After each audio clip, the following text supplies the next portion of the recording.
اگر آپ چاہتے ہیں آپ کے متعلق کمنٹس اچھے پاس ہوں تو یہاں سے آپ کی بیہیویئر اچھا کرنا. یہ نادان انسان ہے. میں جو چاہوں سو کروں مگر لوگ میری تعریف کرنے چاہیے.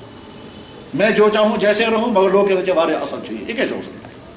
عقل مندوں کی بیوقوفیاں ایک چپٹر ہے, بڑا مزیدار چپٹر. عقل مندوں کی بیوقوفیاں.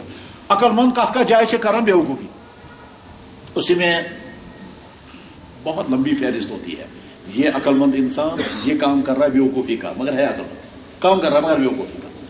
یہ ایسا ہی ہے جیسے میں کسی کا ریسپیکٹ نہ کروں اور امید رکھوں گا یہ میرا ریسپیکٹ ضرور کرے گا. یہ بیوقوفی. اگر وہ ظاہری طور پر میرا ریسپیکٹ کر رہا ہے تو ظاہری ہوگا کسی دباؤ کی وجہ سے, اندر اس کے دل میں نفرت ہوگی. مثلا صاحب ہیں, یہ چاہے آپ دکاندار کے صاحب ہوں, چاہے دفتر کے صاحب ہوں, یا کسی بڑی کرسی کے صاحب ہوں, جو صاحب بھی ہو, اگر اس کا بیہیویئر اپنے ماتحتوں کے ساتھ ٹھیک نہیں ہے تو اگلے والے بیچارے کچھ نہیں کہیں گے, وہ کریں گے سار کرتے رہیں گے, لیکن اندر نفرتوں کا لاوا پکتا ہے, اندر نفرتوں کا طوفان ہوتا ہے, اور باہر نکل کے وہ گالیاں دیتے ہیں اس کو.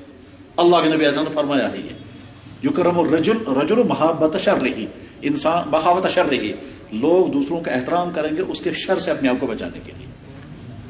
لوگ دوسروں کا احترام کریں گے اس کے شر سے اپنے آپ کو بچانے کے لیے. چاچا مجھے ایک صاحب کہتے ہیں, کیا لگے کیا بتاؤں جی, صاحب کو تو کرنا پڑے گا ورنہ یہ پھینکے گا مجھے لداخ. صاحب کا تو مجھے کرنا پڑے گا ورنہ مجھے پھینکے گا لداخ.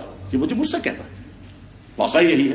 تو بیہیویئر جو ہے وہ یہاں سے اتنا اچھا کریں کہ ہر انسان کہنا چاہیے اس سے اچھا انسان مجھے نہیں ملتا. یعنی اگر آپ کسی ڈپارٹمنٹ میں ہوں اور جس وقت ریٹائر ہو جائیں تو پورا ڈپارٹمنٹ کہنا چاہیے اس سے اچھا بھی نہیں مل سکتا ہے.